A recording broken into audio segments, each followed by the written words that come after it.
Bonjour tout le monde, j'espère que vous êtes en forme parce qu'à la fin de la semaine, vous aurez un petit contrôle de maths. Je sais, les mathématiques sont votre matière préférée. Comment on peut apprendre pour le test de maths si on n'a même pas les notes des cours précédents? Mais ouais! Jean-Pierre, lève la main quand tu veux dire quelque chose. Monsieur Robert, comment on peut apprendre quelque chose qu'on n'a pas encore vu? On n'était pas là ces derniers jours. Quelqu'un peut donner à ces pauvres garçons leurs notes de cours.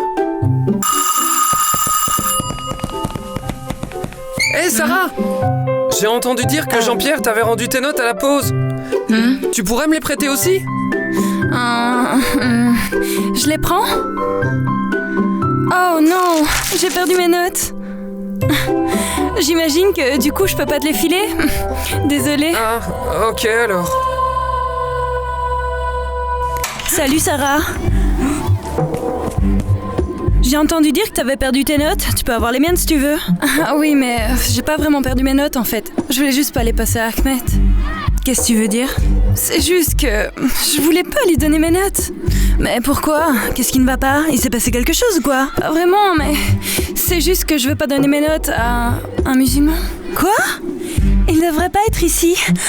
Dans notre pays, dans notre école, mon père m'a même dit qu'il nous prenait tous nos emplois et même notre argent. Et maintenant, il veut même mes notes? On s'attend toujours à ce que nous les aidions, juste comme ça. Comme si nous n'avions pas assez de soucis. Ce n'est pas mon problème s'il était malade. Je suis désolée que tu le prennes comme ça. Je sais vraiment pas quoi dire. Je ne veux surtout rien faire de mal. Je voulais juste demander de l'aide pour les cours que j'ai manqués ces derniers jours parce que j'étais malade. Ben, ce n'est pas ma faute et ce n'est certainement pas ma responsabilité de vous aider. Oh. Ok, bon. Tu sais pas quoi dire, n'est-ce pas? Maintenant que tu connais la vérité. Et c'est la vérité, car même Jésus a dit que nous ne devrions pas faire attention aux étrangers, surtout pas les aider. Hé, doucement. Tu ne devrais pas être si dur. Et qu'est-ce que tu racontes à propos de Jésus? Mon père me l'a montré dans la Bible. Et il y a une histoire où Jésus dit quelque chose à propos des chiens.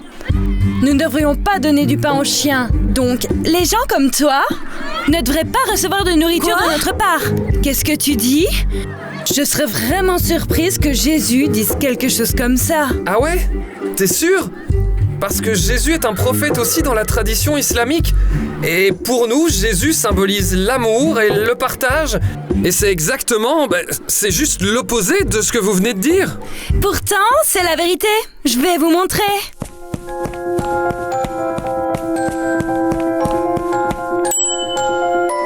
Oui? Oh, mais que faites-vous, jeunes aventuriers, dans ce temple de la sagesse? Puis-je vous aider à trouver votre destin? Nous cherchons l'histoire où Jésus parle des chiens. Eh bien, cela ressemble à une question pour iChrist.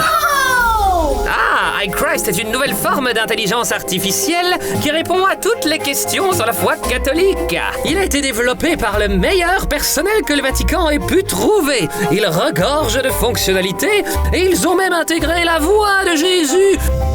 Et bien sûr, en se basant sur des faits réels. Waouh, ça a l'air génial. Pouvez-vous nous dire où il se trouve? Oh, bien sûr. Vous pouvez trouver iChrist. En fait, sa présence est littéralement partout. Mais vous pouvez certainement le trouver dans la zone interactive. Passez cette porte, puis passez devant les livres pour enfants et les histoires de guerre. Vous y trouverez un lieu sans livres ni papier. Vous y trouverez l'espace personnel d'iChrist.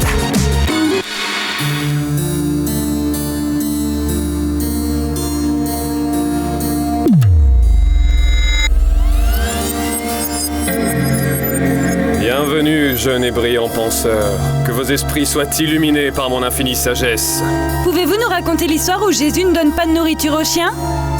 Ah oui, la guérison de la fille d'une syrophénicienne. La quoi? De la fille d'une? La fille d'une syrophénicienne. Ça signifie qu'elle est grecque.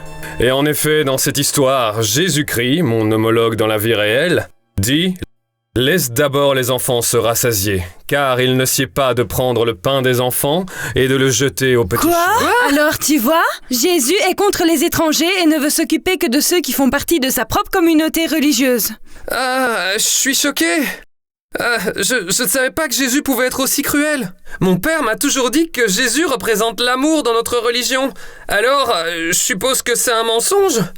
Allons, il est temps de vérifier les faits. Je vais vous donner les clés pour comprendre cette histoire. Prêt ? Voici comment cela s'est réellement passé. Jésus partit et alla dans le territoire de Tyr. Il s'est réfugié dans une maison et voulait que personne ne sache qu'il était là. Mais il ne put rester ignoré.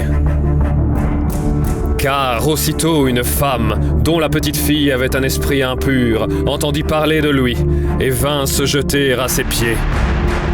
Cette femme était grecque, syrophénicienne de naissance, et elle le priait d'expulser le démon hors de sa fille.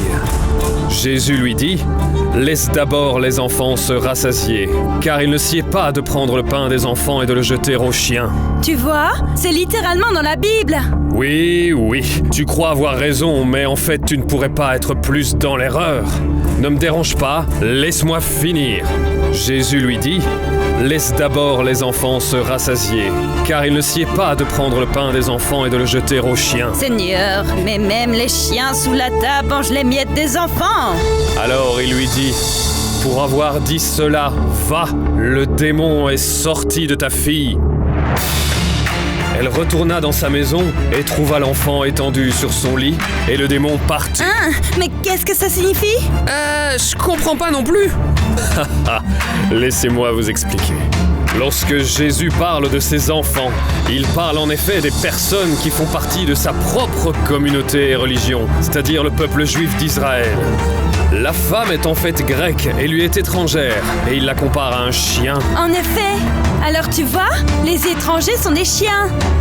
S'il vous plaît, jeune fille, laissez-moi finir. La femme contredit Jésus. Elle répond « Même les chiens sous la table mangent les miettes des enfants. » Oui, et qu'est-ce que cela signifie ? Pourquoi cette femme parle-t-elle par énigme ? Et alors, que répond Jésus ? Elle dit à Jésus qu'il devrait l'écouter aussi. Alors, en disant cela, la femme amène Jésus à changer d'avis et il l'aide.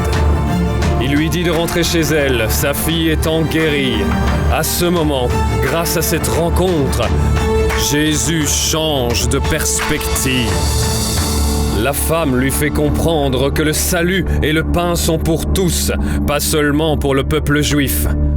En fait, cette histoire biblique est connue comme étant la seule histoire dans laquelle Jésus change d'avis. Car la plupart du temps, Jésus change l'avis des autres.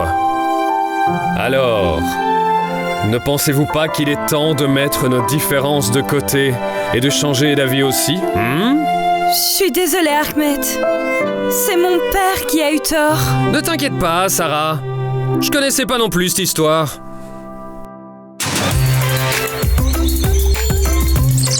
Voilà les résultats du test de mathématiques. Bon alors, je suis très déçu par une personne en particulier.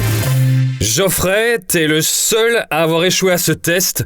Encore. Allez, mon garçon, il est temps de te ressaisir là. J'ai réussi.